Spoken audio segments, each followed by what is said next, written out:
এই স্টেজে শতাধিক পরিবার, শহীদ পরিবার উপস্থিত ছিলেন। আমার প্রত্যেক শহীদ পরিবারের বাবা এবং মা, আমি আপনাদের অক্ষম সন্তান, আপনাদের পায়ে হাত ধরে মাপ চাচ্ছি। আপনাদের সবার কথা আমি শুনতে পারি নাই। বাবা, আমি কোনো রাজনৈতিক দল না, আমার পরিবারের কেউ শহীদও হয় নাই। এই ইনকিলাব মঞ্চের পাগল ছেলে মেয়েগুলো খেয়ে না খেয়ে আপনার এই সন্তানের বিচার, এই লাশগুলো যারা জ্বালিয়ে দিয়েছে, সেই বিচারের জন্য আমরা আপনাদেরকে দাওয়াত দিয়েছি। অত্যন্ত করুণা করে, স্নেহ করে আপনারা এসেছেন। আপনাদেরকে কৃতজ্ঞতা জানানোর ভাষা আমার নাই। আল্লাহর কসম ওয়াদা করে বলছি, আপনার যেই সন্তান কবরে গেছে, তাদের আরো যদি 100 ভাই মাটির উপরে থাকে, সেই 100 সন্তান ইনকিলাবের কর্মীরা। ইনকিলাব মঞ্চের অন্তত একটা কর্মীও বেঁচে থাকতে খুনি, ফ্যাসিস্ট, গণহত্যাকারী আওয়ামী লীগের পুনর্বাসন চলবে না। বন্ধুরা আমার,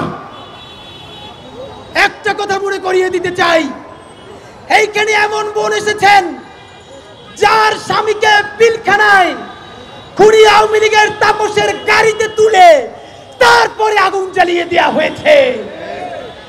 শাপলা আহারে পিলখানায় তো নামকাওয়াস্তে একটা কমিশন হয়েছে। শাপলার সবাই গরিব বলে, গ্রাম থেকে এসেছে বলে যেই গণহত্যা শাপলায় হয়েছে, তাদের নামে কি একটা কমিশন করতেও এই সরকারের লজ্জা লাগে? যদি লজ্জা লাগে তাহলে এই গরিব হুজুর তাদের রক্তের মধ্য দিয়ে এই সরকারে আপনার থাকতে লজ্জা লাগে না? বন্ধুরা আমার, বিএনপিকে বলতে চাই, আপনাদের হাতে ধরি, পায়ে ধরি, শহীদ জিয়ার বিএনপিকে দিল্লির দাস হতে দিব না। জামাতে ইসলামের ভাইদেরকে মনে করিয়ে দেই, সাইদি সাহেবের রায়ের পরে 2 শতাধিক মানুষকে 2 দিনে পাখির মতো গুলি করে হত্যা করা হয়েছে। শুধু হত্যা করা হয় নাই, পাখির মতো স্তূপ করে নারী পুরুষের লাশগুলো রাস্তার পাশে রাখা হয়েছে।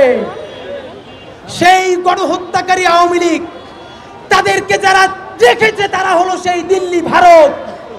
জামাতে ইসলামী স্পষ্ট মনে রাখেন, সাইদি নিজামীদের জামাতকে ভারতের তাবেদার হতে দিব না। এনসিপির ভাইয়েরা মনে রাখো, শত শত জুলাইয়ের রক্তের মধ্য দিয়ে নেতা হইছো তোমরা। যদি এই জুলাইকে বেঁচে দিয়া দিল্লির দাসত্ব করে ক্ষমতায় আসতে চাও, হাসিনার চেয়েও ভয়ানক পরিণতি হবে। 100 মানুষ মাত্র হাত তুলবেন, একটা কাজ বলবো। সারা বাংলাদেশ থেকে, প্রত্যেকটা বিভাগ থেকে আজকে এখানে লোক এসেছেন। শহীদ পরিবারের সন্তানদের মধ্য থেকে আমি তাদের অনুমতি নিয়ে আপনাদেরকে একটা কর্মসূচি ঘোষণা করতে চাই। মনে করিয়ে দেই, 36শে জুলাই হতে আর মাত্র 103 দিন বাকি। এই সরকার কি আমরা খাল কাটার জন্য আনছি? নদী কাটার জন্য আনছি? এই গাড়ির হর্ন বন্ধ করার জন্য আনছি? গাড়ির হর্ন বন্ধ করে আর মানুষের নিঃশ্বাসের হর্ন বন্ধ হয়ে যায়।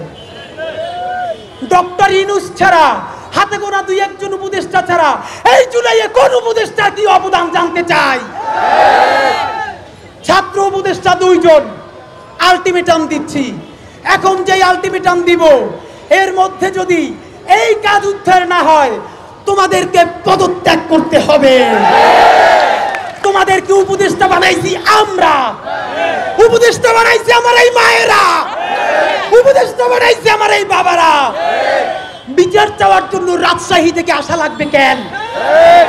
শহীদ আব্দুল্লাহ বিন জাহিদের নিজে মরে গেছে, সেই শোকে বাপটা মরে গেছে, ছোট ভাইটার ক্যান্সারে আজকে হসপিটাল, আজকে ওর অপারেশন হবে। তার বিচার চাইতে এই মঞ্চে আসতে হইবে কেন? আমার মা বলছে, আরে লাশের স্তূপের মধ্যে হাতটা তখনও নড়ে, মরে যায় নাই, তারেও জ্বালাইয়া পোড়াইয়া বাইরা পালা হইছে। ভাইরা আমার, এইখানে শহীদ আহাদের বাবা আসছে, সব থেকে কনিষ্ঠ শহীদ। বুকটা গুলিতে তুলতুলে শহীদ আমার সন্তান আছে বুঝি, আরে একটা মশাই কামড় দিলে কোনো বাপ মা সহ্য করতে পারে না, আর তার বুকে বসে তার মানিককে মস্তিষ্ক উড়াই দিচ্ছে। ভাইরা আমার, আমার এই মায়েরা জুলাইয়ের 1400 শহীদ, পিলখানার শহীদ, শাপলার শহীদদের পক্ষ থেকে, ইনকিলাব মঞ্চের পক্ষ থেকে 4 দফা ঘোষণা করব। সময় দিচ্ছি আগামী 100 দিন। এই 4 দফা যদি বাস্তবায়ন না হয়, আগামী 36শে জুলাই এই শাহবাগ থেকে সচিবালয় ঘেরাও করার জন্য মার্চ ফর বাংলাদেশ কর্মসূচি ঘোষণা করছি। সরকার হাতে পায়ে ধরে বলেছে আজকে যেন কিছু ঘেরাও না করি। সময় দিলাম 100 দিন। এই 100 দিনে বাংলাদেশের প্রত্যেকটা জেলায় এখন ইনকিলাব মঞ্চ যাবে, লিফলেট দিবে, পোস্টার লাগাবে, শহীদের বাড়ি যাবে, জনসংযোগ করবে। আপনারা আপনাদের এলাকায় করবেন না? অবশ্যই। সেই জেলা ঘুরে শাহবাগে আসবো 36শে জুলাই। শহীদের বাবা মায়েরা সামনে থাকবে, আর আমরা কাফনের কাপড় পরে আসবো। আসবেন? সচিবালয়ে যাব। 144 ধারা তো দূরের কথা, 288 ধারা ঘোষণা করলেও পিটাইয়া দাঁত ফালাই দেব। আমার ভাইদের রক্তের মধ্য দিয়া দিল্লির সাথে মিটিং কইরা কি করতে চাও? আমরা বেঁচে থাকতে হইতে দিব না। কর্মসূচি ঘোষণা করছি। ইনকিলাব মঞ্চের পক্ষ থেকে শহীদ সমাবেশ থেকে ঘোষিত 4 দফা।